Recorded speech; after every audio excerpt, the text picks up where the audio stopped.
Halo semuanya, Assalamualaikum warahmatullahi wabarakatuh. Kembali lagi dengan saya Febrian Fitriani Susanta. Dalam video kali ini saya akan memaparkan sebuah materi mengenai analisis geospasial, baik itu mengenai data vektor maupun data raster, termasuk juga di dalamnya saya akan jelaskan tentang seleksi dengan menggunakan atribut maupun seleksi dengan menggunakan spatial relationship. Nah, saya akan memaparkan tentang pengisian data atribut, kemudian ada juga melakukan klasifikasi, menyelesaikan query spasial. Jadi di sini hanya materi, sedangkan untuk praktek langsungnya silahkan dipraktekkan secara individu.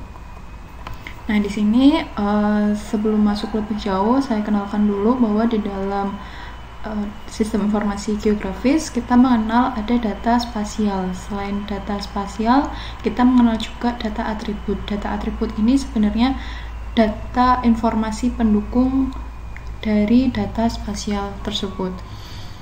Nah, di sini data atribut ini, tabel atribut ini tuh biasanya tidak ada informasi geometrisnya. Mungkin kalau pelengkap tambahan informasi geometris ada seperti luas, keliling, tapi kalau koordinat itu harus kita tambahkan secara manual seperti itu, secara otomatis. Nah, di sini dicontohkan yaitu ada data jalan, kemudian ada data market, ada fitur, kemudian ada danau. Nah, di sini masing-masing ketiga tipe data ini itu mengandung tabel seperti yang bawah. Jadi ada FID berupa atribut tabel seperti ini, ada FID yang menjadi identitas unik, kemudian ada nama fiturnya itu apa, kemudian ada tipe dari fitur tersebut. Jadi di ArcGIS, khususnya di ArcGIS, dia menyimpan tipe fitur tersebut. Nah, ini untuk data yang berupa data vektor. Sedangkan untuk data yang raster, biasanya dia menyimpan informasi seperti nilai raster tersebut itu berapa. Kalau misalnya kita menghendaki ada informasi lainnya, kita tambahkan saja juga bisa. Dan setiap pixel dalam raster itu nilainya berbeda-beda. Seperti itu. Nah, nilai atribut ini itu dibuat supaya kita mudah untuk menemukan, kemudian untuk menjawab pertanyaan maupun untuk mensimbologi fitur-fitur yang ada di dalam vektor maupun data raster tersebut. Misalnya kita ingin membuat kepadatan penduduk, jadi kita tambahkan informasi kepadatan penduduk di dalam fitur administrasi desa, misalnya seperti itu. Atau kita ingin membuat klasifikasi ketinggian. Nah, ketinggiannya dalam bentuk raster, kita masukkan saja nilai-nilai ketinggian, nilai-nilai value raster ketinggian, kemudian kita buat simbologinya.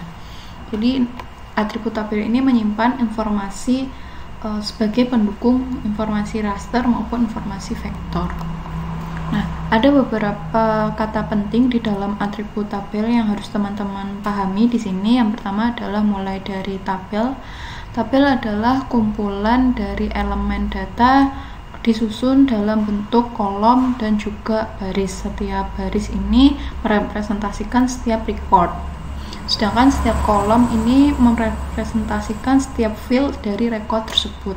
Dan perpotongan dari kolom dan baris ini berupa sel, di mana setiap sel ini memiliki nilai yang spesifik berbeda-beda antar nilai sel yang satu dengan sel yang lain. Kemudian untuk atribut adalah informasi non-spasial tentang fitur geografik di dalam GIS. Biasanya disimpan dalam bentuk tabel dan dia terhubung dengan fitur dan ditandai dengan identity unique. Jadi ada identitas uniknya.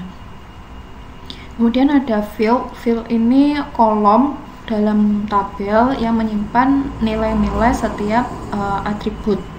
Jadi ada atribut, ada field. Kemudian kalau field alias, untuk di dalam atribut tabel itu field ini biasanya jumlahnya, karakternya dibatasi. Jadi kita tidak bisa menuliskan panjang untuk nama fieldnya. Oleh karena itu disediakan field alias ini supaya untuk mendeskripsikan atau menjelaskan maksud dari nama field tersebut. Kemudian ada record. Kalau field di setiap kolom, kalau record ini baris di setiap tabel, jadi dia vertikal ke bawah. Sedangkan ada join ini adalah salah satu field yang memiliki hubungan dengan field lainnya. Nah, itu nanti ada primary key atau ada penghubungnya di antara kedua tabel. Biasanya untuk join ini digunakan apabila kita ingin menggabungkan data-data yang berasal misalnya dari Excel maupun dari format lainnya ke dalam format atribut tabel yang sudah memiliki informasi spasial. Jadi kita melakukan join. Kemudian untuk relate mungkin hampir sama dengan join, sedangkan kalau relate ini di sini dia hanya sementara sifatnya. Juga dia antara dua tabel yang ada kata kunci primary key di antara kedua tabel tersebut. Jadi ada yang menjadi penghubung di antara kedua tabel. Dan untuk relationship class di sini saat kita membuat geodatabase yang berisi data-data kita, maka kita juga bisa mendefinisikan relation class-nya, dan ini hubungannya permanen antara dua tabel. Jadi hubungan antara dua tabel kita bisa simpan dalam bentuk relationship class yang disimpan dalam geodatabase. Kemudian ada domain. Kalau domain ini adalah saat kita memiliki tabel, kemudian kita memiliki field. Nah, domain di sini tuh membantu supaya fieldnya ini tuh tetap terjaga apa yang kita masukkan atau inputkan ke dalam field tersebut.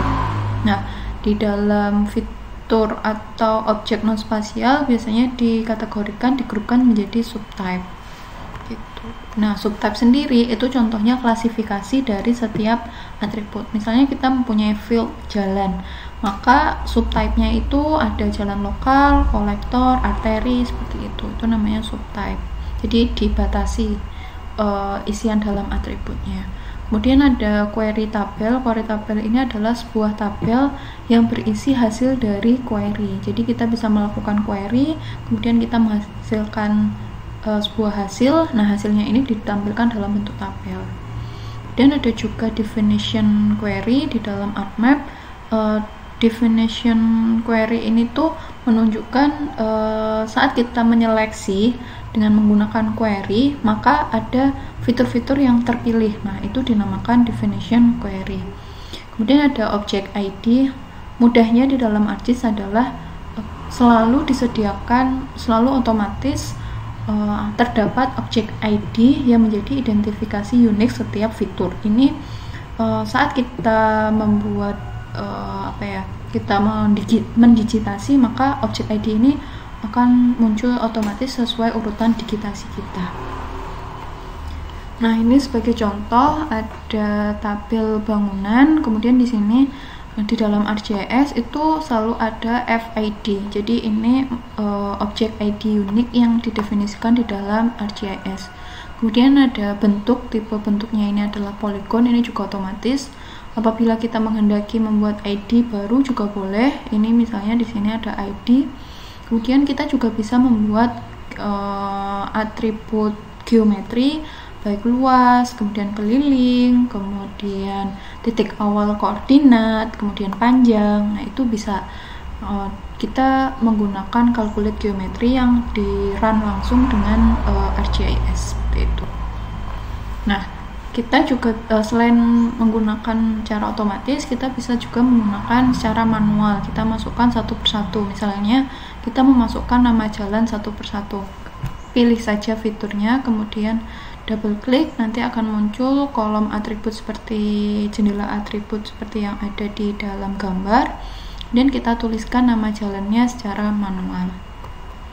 Kalau ini menggunakan field calculator, jadi pengisian atribut selain manual kita bisa otomatis. Jadi kita bisa menseleksi beberapa fitur sekaligus, kemudian kita bisa mengisikan sekaligus pula dengan menggunakan field calculator. Misalnya kita pilih ada beberapa jalan terpilih di sini, kemudian dengan menggunakan field calculator yang ada di atribut tabel, kita tuliskan jalan lingkungan. Nah, otomatis nanti ketika kita klik OK, maka jalan-jalan yang terpilih itu tipe jalannya langsung menjadi terisi jalan lingkungan sesuai yang kita isikan, karena ini yang terpilih saja, seperti itu.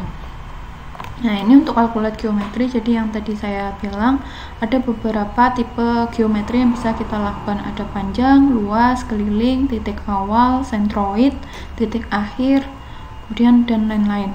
Nah, kita juga bisa menggunakan unitnya mau meter, inch, kemudian inci, ataupun desimal, ataupun yang lain juga kita bisa definisikan. Kita biasanya untuk calculate geometri ini kita hanya bisa menggunakan projected coordinate system, sedangkan untuk geografi biasanya dia tidak bisa seperti itu. Nah, ini untuk memilih atribut, jadi ada beberapa fungsi di dalam ArcGIS. Salah satunya adalah memudahkan kita untuk memilih atribut. Nah, di sini saat kita memilih atribut, kita menggunakan bahasa SQL atau Structured Query Language. Kemudian untuk memilih fitur dan memasukkan kriteria yang kita inginkan. Nanti programnya akan running, memilih yang sesuai dengan kriteria, kemudian menampilkan fitur-fitur yang sesuai kriteria. Dengan menggunakan select by attribute ini, kita bisa menambah, mengupdate maupun menghapus fitur yang terseleksi berdasarkan query atribut yang kita lakukan. Ini sebagai contoh dari SQL expression. Jadi select bintang from layer or dataset, kemudian where-nya itu adalah kriteria yang kita kehendaki, atau juga kita bisa menggunakan operator, yaitu field name, operator, value, or string. Jadi misalnya bangunan yang luasnya lebih dari 500 meter persegi, nah itu kita bisa mendefinisikan dengan field name, operator, value, or string. Ataupun kita juga bisa menambahkan dengan konektor seperti or, and, dan yang lain-lain. Nah, ini sebagai contoh mencari layer jalan yang memiliki segmen kurang dari 100 meter. Jadi kita tuliskan di sini field name-nya adalah panjang, kemudian operatornya kurang dari, value-nya adalah 100. Nanti ketika kita layernya adalah layer jalan, metodenya adalah create a new selection. Nanti select bintang from layer jalan dimana panjangnya kurang dari 100, kemudian kita oke, maka dia akan running program. Kita tunggu sampai selesai runningnya, nanti akan terseleksi, yaitu ternyata ada 12 jalan yang segmennya itu kurang dari 100 meter, jadi ditampilkan kembali. Nah, sedangkan kalau untuk select by location, ini memilih fitur di dalam sebuah layer berdasarkan hubungan spasial dengan fitur di layer lainnya. Select by location ini memudahkan kita untuk memilih fitur berdasarkan lokasi relatif kita dengan fitur yang lain, misalnya apakah berada di dalam, apakah bersinggungan, ataukah beberapa relatif lainnya. Sedangkan untuk masing-masing fitur di dalam input feature layer ini dianalisis, nanti akan dipilih yang fitur yang terseleksi, kemudian nanti yang sudah terseleksi akan ditampilkan. Metode yang dapat dipilih pun dalam melakukan query berdasarkan lokasi itu ada 4. Yang pertama adalah select feature from. Ini apabila kita memilih objek yang berasal dari target layer. Jadi ada source layer, ada target layer. Kita ingin memilih dari target layer. Kemudian ada add to currently selected feature in, ini juga dari target layer, menambahkan sekaligus memilih fitur yang telah seleksi sebelumnya yang berasal dari target layer. Kemudian remove the currently selected feature in, ini untuk menghapus objek yang berasal dari target layer yang telah terseleksi sebelumnya. Sedangkan kalau untuk select from the currently selected feature in itu apabila kita ingin memilih objek yang berasal dari target yang telah terseleksi sebelumnya. Sebagai contoh, skenarionya adalah mencari bangunan yang memiliki luas dari 100 meter persegi yang berada di dalam area ruang terbuka hijau. Maka fungsi yang kita gunakan yang pertama adalah selection by attribute untuk memilih luas dengan luasnya lebih dari 100 meter persegi. Nah, caranya adalah menggunakan select by attribute. Di sini didefinisikan fieldnya namanya luas, kemudian operatornya ada lebih dari, value-nya 100. Kemudian kita apply, nanti akan terseleksi bangunan-bangunan yang lebih dari 100. Kemudian dengan menggunakan metode select from the currently selected feature in dari target bangunan, karena kan sudah terseleksi sebelumnya, dan kita ingin memilih bangunan yang 100 meter dan juga terletak di area RTH. Karena kita ingin menampilkan bangunan, maka target layernya adalah bangunan. Kemudian source layernya adalah fitur lain yang memiliki hubungan spasial. Dalam hal ini adalah RTH. Source layernya RTH. Kemudian untuk spatial selection methodnya kita pilih, karena ini berada di dalam, maka kita pilih are within the source layer feature. Kemudian kita pilih OK, dan nanti menampilkan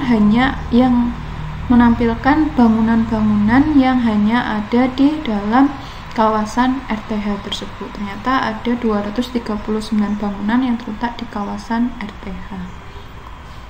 Nah, ini beberapa referensi yang bisa kalian pelajari lebih lanjut mengenai tipe dari query spasial maupun beberapa contoh penjelasan tentang select by location. Nah, selanjutnya kita masuk ke lebih advance, yaitu tentang analisis spasial. Ini analisis spasial ini tuh sebenarnya kekuatan dari GIS. Jadi kekuatan utama dari GIS itu adalah kemampuan untuk melakukan analisis. Analisis sendiri adalah proses di mana kita bisa memodelkan suatu masalah secara spasial, memperoleh hasilnya dengan menggunakan pemrosesan komputer, dan kemudian kita bisa mengeksplorasi maupun menganalisis sampai ke divisualisasikan hasil tersebut. Nah, selanjutnya analisis spasial sendiri itu ada 3 yang harus diperhatikan, tentang lokasi fitur atau objek, kemudian ketetanggaan di sekitar objek tersebut, dan juga arahnya. Itu 3 kelas yang harus diperhatikan dalam hubungan spasial. Contoh penggunaan analisis spasial sendiri ada beberapa macam, seperti untuk estimasi, untuk prediksi, untuk menentukan lokasi tertentu, untuk interpretasi, untuk memahami perubahan dari waktu ke waktu, untuk memahami pola, untuk memahami kecenderungan, dan lain-lain. Kemudian untuk menentukan jarak terpendek ataupun yang lain-lain. Itu sangat banyak. Kemudian sebenarnya tujuan dari analisis spasial itu adalah menyelesaikan masalah, memudahkan menyelesaikan masalah dari kacamata spasial. Alurnya pun juga sederhana, yaitu eksplorasi data spasial, kemudian pemodelan, baru di penyelesaian masalah.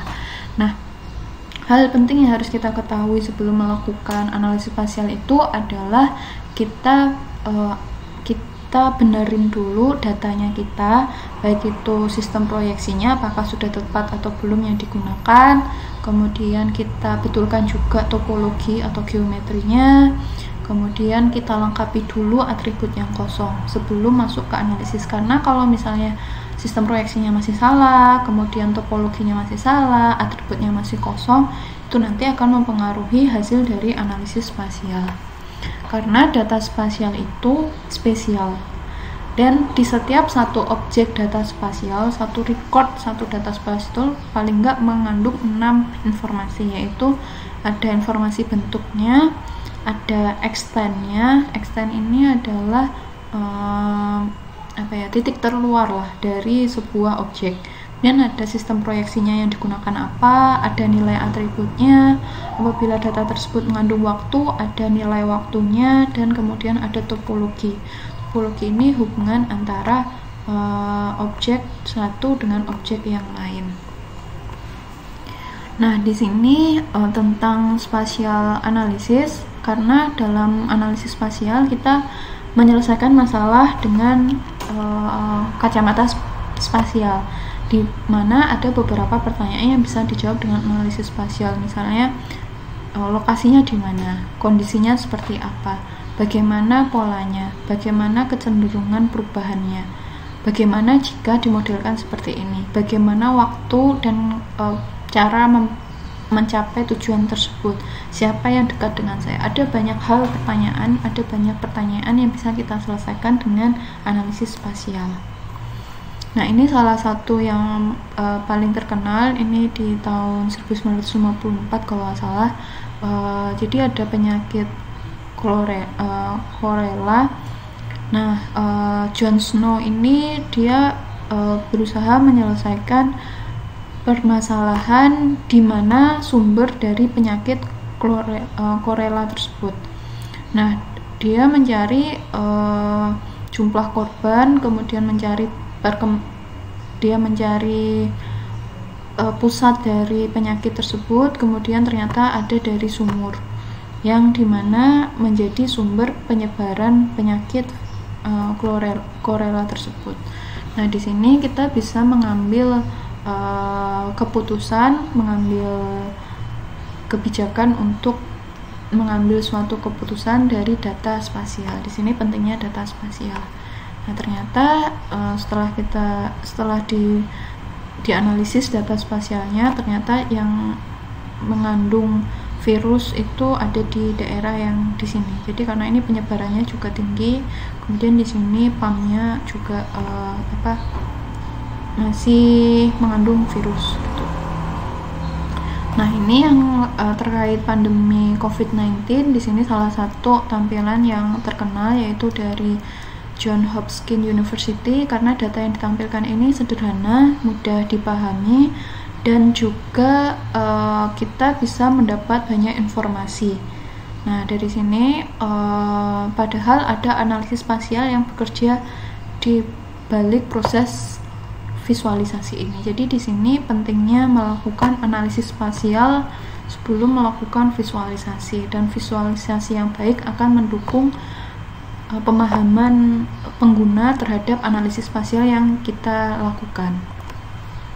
Kemudian karena GIS sendiri itu sebenarnya tidak hanya berupa teknologi, tetapi dia melibatkan juga ada faktor user, ada faktor hardware, ada faktor data, ada faktor metode, dan yang lain-lain. Jadi GIS ini adalah sebuah bentuk teknologi pemetaan digital seperti Google Earth, tetapi lebih baik. Itu. Nah, ini untuk analisis spasial yang cukup sederhana. Saya rasa ada beberapa yang sering digunakan, mulai dari buffer hingga dissolve. Kita akan bahas satu persatu. Yang pertama adalah buffer. Buffer di sini adalah untuk membuat poligon penyangga di sekitar fitur yang kita inputkan dengan jarak yang telah kita tentukan juga. Buffer bisa diaplikasikan pada data titik, pada data garis, maupun pada data area. Nah, berapa jarak poligon penyangga itu kita bisa tentukan, mau berapa meter, mau berapa kilometer, itu kita yang menentukan. Contoh penggunaan buffer adalah untuk membuat zonasi radius bencana maupun untuk membuat pelebaran jalan, seperti itu. Kemudian ada multi ring buffer. Kalau bedanya buffer itu hanya satu jarak yang bisa kita tentukan, kalau multi ring buffer kita bisa melakukan buffer dengan beberapa kali, yang berarti ada beberapa jarak yang kita tentukan sekaligus. Misalnya ada contoh KRB bencana, karena kalau KRB bencana kan biasanya ada 10 kilo, 20 kilo, dan misalnya 30 kilo, seperti itu. Kemudian ada iris. Kalau iris ini adalah untuk menghasilkan file keluaran area berupa area di sini, yaitu dengan mengoverlaykan poligon dari fitur area yang masih utuh seperti ini. Kemudian ada penghapusnya. Jadi kita iris ini sebagai penghapus. Kita overlaykan antara input coverage dan iris coverage, nanti akan menghasilkan output coverage di mana dihapus sesuai iris coverage seperti ini. Nah, contohnya adalah memperoleh area tak terdampak bencana. Misalnya di sini adalah area suatu desa, kemudian ini adalah area terdampak bencana, maka outputnya adalah area tak terdampak bencana. Kemudian ada juga analisis spasial clip. Di sini untuk menghasilkan file keluaran baru yang batas luarnya itu menggunakan fitur pemotong. tapi atributnya ini sesuai dengan input coverage-nya. Jadi di sini ada input coverage, kemudian ada clip coverage, dia memotong bentuknya ini sesuai clip coverage tersebut, tetapi isi atributnya itu masih sesuai input coverage, sehingga menghasilkan output coverage seperti ini. Misalnya kita memiliki blok penggunaan lahan yang satu kecamatan misalnya, nah, atau misalnya bentuknya segi 4 seperti ini. Kemudian kita punya clip yaitu batas desa, maka kita ingin memperoleh area penggunaan lahan khusus desa tertentu, jadi kita menggunakan clip. Sedangkan kalau untuk intersect, menghasilkan file keluaran area baru dari irisan geometris dari 2 atau lebih poligon yang berbeda. Jadi misalnya ada intersect coverage dan input coverage, jadi ada 2 poligon yang memiliki daerah perpotongan, nanti hasil keluarannya itu adalah daerah yang berpotongan. Misalnya kita ingin mengetahui bangunan yang terdampak pelebaran jalan, jadi inputnya adalah pelebaran jalan, kemudian intersectnya bangunan. Kita tahu bangunan mana saja yang terdampak. Kemudian ada union. Union di sini adalah untuk menghasilkan file keluaran baru berupa geometris dari 2 poligon masukan. Jadi kita memasukkan fitur fitur 1 yang berbentuk lingkaran dan fitur yang berbentuk kotak. Nah, kemudian saat kita melakukan union akan menghasilkan mestinya itu 1 fitur. Kalau menghasilkan misalnya harusnya kan 2 fitur, tapi karena di sini ada intersect, maka dia akan menghasilkan 3 fitur. Fitur pertama adalah yang berupa warna merah, fitur kedua warna kuning yang menjadi perpotongan, kemudian fitur ketiga ini yang tidak berpotongan dengan merah. Jadi di dalam union dia menghasilkan 3 fitur, menggabungkan data jalan antar desa misalnya. Kemudian bedanya dengan merge, kalau union kan menghasilkan 3 fitur, kalau merge ini dia menghasilkan 2 layer, jadi perpotongannya itu masuk ke salah satu layer yang menggabungkan blok pemukiman. Sedangkan kalau dissolve ini merupakan hasil keluaran yang berupa agregasi fitur berdasarkan atribut tertentu. Misalnya kita memiliki di sini batas administrasi desa, kemudian hijau-hijau di sini itu memiliki atribut yang sama, misalnya atribut kecamatan. Nah, nanti kita bisa membuat batas administrasi kecamatan dengan menggunakan fungsi dissolve. Nah, itu yang ada di tools di analisis spasial. Nah, ini ada juga yang tools di ArcGIS untuk analisis spasial itu ada yang di ArcToolbox, ada juga di geoprocessing, atau juga bisa dengan menggunakan fungsi pencarian. Fungsi pencarian ini lebih mudah karena dia memfilter juga semua analisis spasial yang ada di ArcToolbox. Kalau ini sudah lebih advance lagi analisis spasialnya, karena dia menyediakan lebih dari 180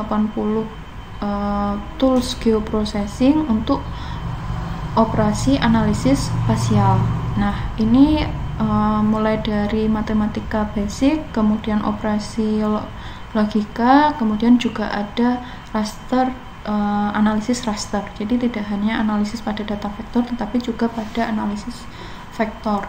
Dia tidak hanya berupa analisis spasial hubungan spatial relationship, tapi juga hubungan matematika maupun logika operationnya juga. Sebagai contoh, di sini ada map algebra, adalah sebuah algebra yang simple dan powerful, yang mana kita bisa mengeksekusi seluruh tools analisis spasial, operator, dan fungsi untuk menyajikan analisis geospasial itu sendiri. Nah, di sini untuk map algebra ada beberapa operasi yang bisa kita gunakan. Ada 5 operasi, yaitu arithmetic dengan penambahan, subtraction, kemudian multiplication ataupun division. Bisa juga kita menggunakan fungsi matematika berupa operasi statistik, mencari minimum, mencari maksimum, average, median.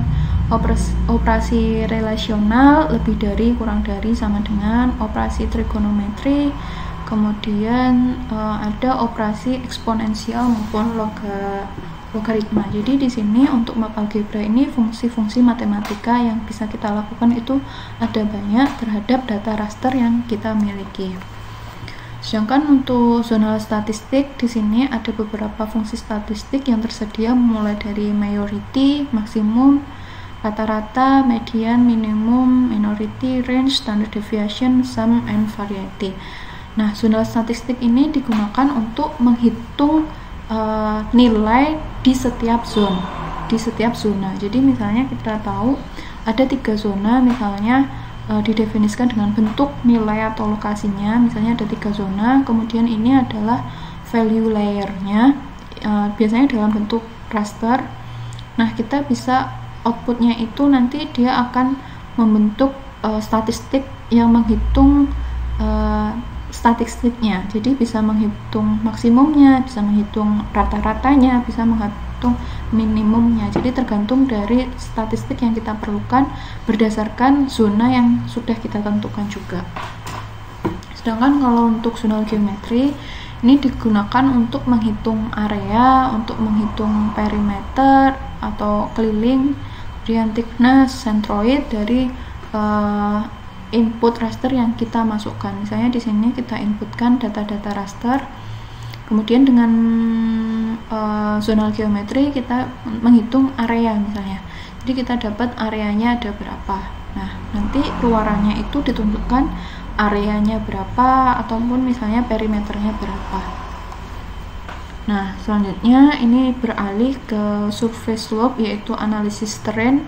Jadi untuk membuat fitur poligon yang merepresentasikan nilai dari kemiringan. Nah, nilai dari kemiringan sendiri itu dapat ditunjukkan dengan nilai presentase maupun nilai derajat. Seperti ini. Nah, jadi kita bisa membuat output slope-nya itu poligon-poligon seperti ini berdasarkan tingkat kemiringannya. Selanjutnya kita juga bisa melakukan reclassify untuk data nilai-nilai yang ada dalam raster. Kalau untuk reclassify ini, jadi data-data yang raster itu kan memiliki value raster. Nah, kemudian kita bisa melakukan reclassify, misalnya dari 1 ke 3 new value-nya 5, kemudian dari value rasternya 3 sampai 7 new value-nya berapa. Kita bisa mendefinisikan output raster, mendefinisikan angka nilai raster yang terbaru dengan menggunakan reclassify. Nah, itu beberapa fungsi analisis raster maupun analisis vektor yang sering digunakan. Selanjutnya beralih ke model builder. Model builder ini adalah aplikasi yang digunakan untuk membuat, mengedit maupun mengelola model untuk menyelesaikan analisis spasial. Jadi dia di sini definisikan sebagai bahasa pemrograman visual untuk membangun alur kerja dalam proses analisis spasial. Dia terdiri dari beberapa kumpulan alat geoprocessing. Sebagai contoh di sini, jadi prosesnya ini yang biru ini adalah input, kita masukkan input layernya, kemudian yang kuning ini adalah geoprocessing yang dilakukan, misalnya clip, kemudian menghasilkan soil script. Kemudian kita tambah add fill akan menjadi soil script kedua. Kita calculate fill akan menghasilkan soil script yang ketiga. Nah, di sini alur kerjanya ini kita definisikan di awal, sehingga untuk menyelesaikan kasus analisis spasial kita tinggal merunning 1 kali dan nanti akan langsung keluar hasil yang kita inginkan. Meskipun di dalam running itu terdapat beberapa fungsi analisis spasial. Untuk batch processing ini itu sebenarnya fungsinya sama dengan analisis spasial yang biasa, cuma bedanya kalau batch ini tuh untuk mengurangi pengulangan. Jadi saat kita melakukan analisis spasial yang misalnya memerlukan pengulangan dengan data-data yang berbeda, padahal analisis spasial tools yang digunakan sama, maka kita bisa menggunakan batch processing ini. Jadi klik kanan aja di menu tools yang kita pilih, kemudian pilih batch.